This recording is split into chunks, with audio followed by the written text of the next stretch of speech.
السلام عليكم خوتي خواتاتي، كي دايرين؟ لاباس عليكم؟ نتمنى تكونوا كلكم بخير وعلى خير يا ربي، وما ناقصكم حتى خير. بسم الله. اليوم ان شاء الله غادي نحضروا مع بعضياتنا واحد الفطائر او مسمنات في الفران تيجيو زوينين وخبيزات هكاك بلا اختمار، ساهلين وسراعين واقتصاديين. بسم الله. ندور بيدي ديالنا بالصلاه والسلام على سيدنا محمد وعلى اله وصحبه اجمعين.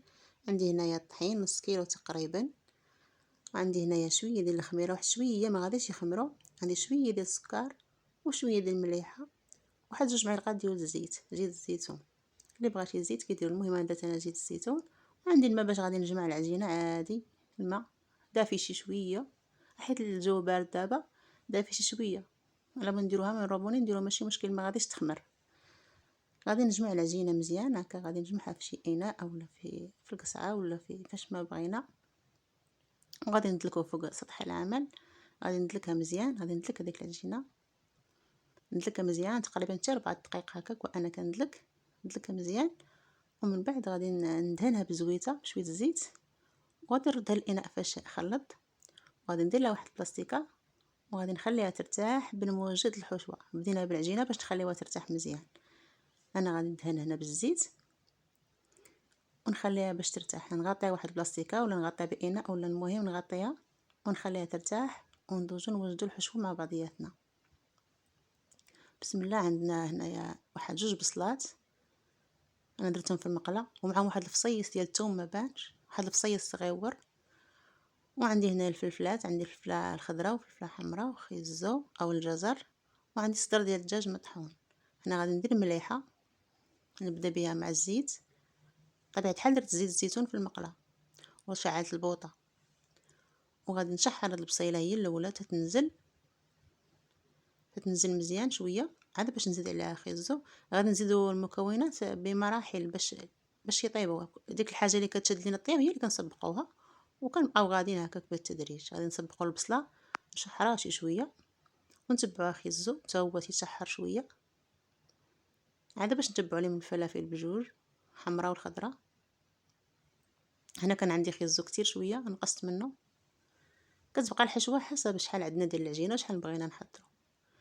الفلفله عندي فلفله خضراء كبيره، والفلفله الحمراء ما عبرتش حيتاش كانت عندي في المجمد، كان عندي كميه كبيره ديال الفلفله الحمراء وما بغيتهاش تخسر وانا نقطعها وخليتها على حساب الحشوات، خليتها في المجمد. وقت اللي بغيت شويه تنجبدو كتبقى مزيانه ما كيوقع عليها والو. صافي. من بعد ما تشحر لنا خيزو شويه غادي نزيد الفلفلات بجوج،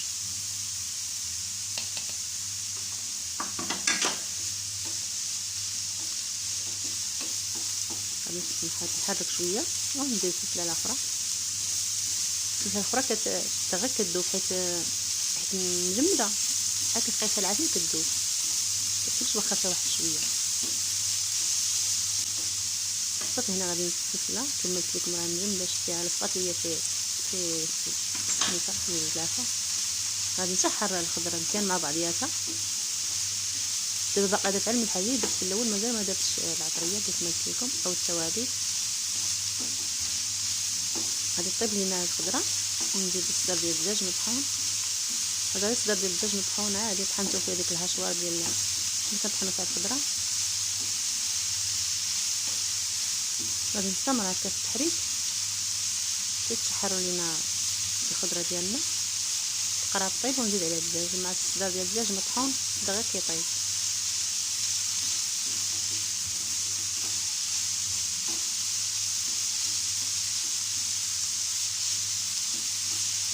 صافي. هنا راه شحرات لينا الخضره ديالنا، زدنا الدجاج.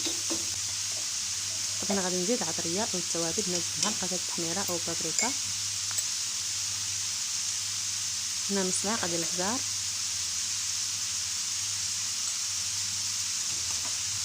وهنا السكينجبير، وهنا شويه ديال الحار السودانيه اللي عنده الهريسه يديرها، ما كانتش متواجده عندي ما درتهاش، درت الحار، درت الفلفله حاره مطحونه. صافي. غادي نحرك هنايا العناصر ديالنا حتى يطيبوا مزيان، ومن بعد غادي نطفي البوطه وغادي نزيد الربيع هو اخر حاجه وتنخليه صافي، وتنخلي الحشوه ديالنا تبرد. صافي. دابا طفيت البوطه وغادي نخلي الحشوه تبرد على جنب، وندوزو باش نقطعوا الكويرات ديالنا ونخليهم يرتاحوا. صافي دابا العجينه ارتاحت لينا مزيان، ارتاحت ولا مرتاحه رطبه. غادي نقطعها كبيرات على حسب شحال ما بغينا، تقريبا جهتي 100 غرام هكا، ولا المهم كل واحد وقداش ما بغيتيهم غادي ديريهم. غادي نقطع العجينه كامله، وغادي نشوف اللي كانت شي وحده كبيره نقص منها ونزيد في الاخرى، غادي نوازنهم هكاك عيني ميزاني، ونكورهم كاملين ونديرهم في واحد الصينيه ندهنها بالزيت ونديرهم فيها ونخليهم يرتاحوا شويه، ومن بعد ندوز نطلقهم. هنا عندي زيت الزيتون باش كندهن يديا واحد شويه، ما كنكثرش الزيت غير تندهن، كندهن يديا واحد شويه وصافي.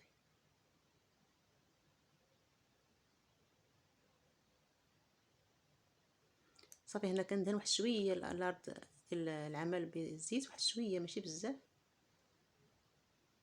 باش ما تلصقش لينا وصافي، ماشي ما كنكثروش باش نصيبو كيف نسدوها، باش الا سديناها تسد لينا، الا كثرنا الزيت بزاف ما تسدش لينا.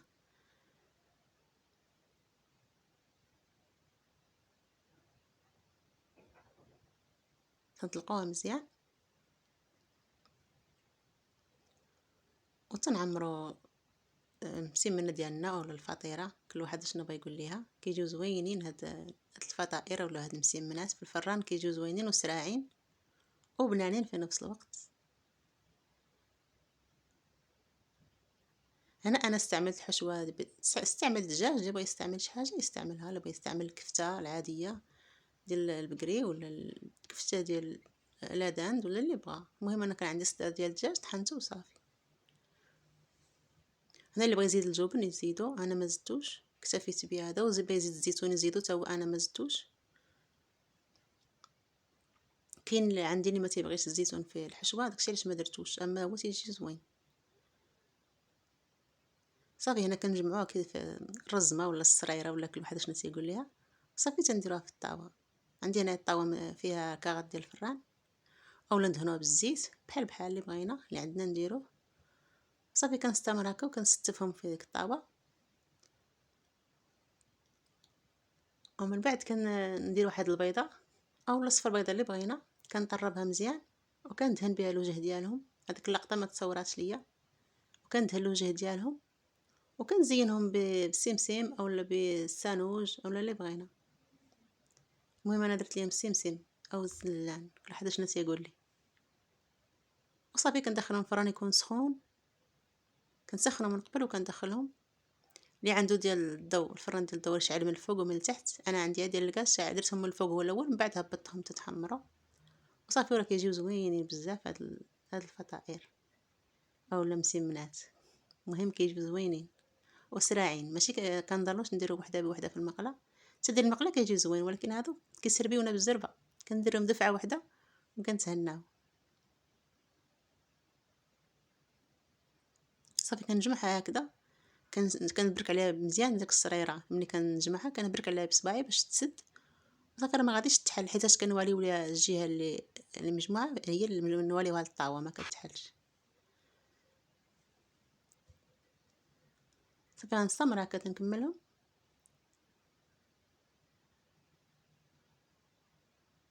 ومن بعد نرجعو نشوفوا النتيجه النهائيه ان شاء الله.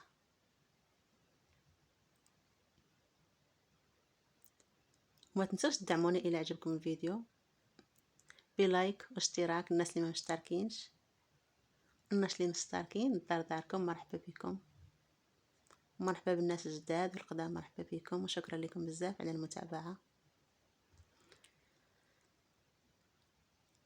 صافي هنايا ها هما الخبيزات ديالنا طابوا تبارك الله، جاو زوينين، جاو محمرين. وشو ديك الحشوه كيف كتبان زوينه، جاو عامرين وزوينين. جات العجينه قليله والحشوه كثيره وكتبان عامره تبارك الله وزوينه، والاهم انها بنينه واقتصاديه. ونتمنى يعجبكم الفيديو، نتمنى نكون خفيفه عليكم. شكرا لكم بزاف على المشاهده، ونتمنى الى عجبكم الفيديو وديروا لي لايك وتشتركوا الفيديو مع الناس اللي عندكم. بارك الله فيكم وجزاكم الله كل خير، إلى اللقاء إلى فيديو قادم إن شاء الله يا ربي، في أمان الله وحفظه.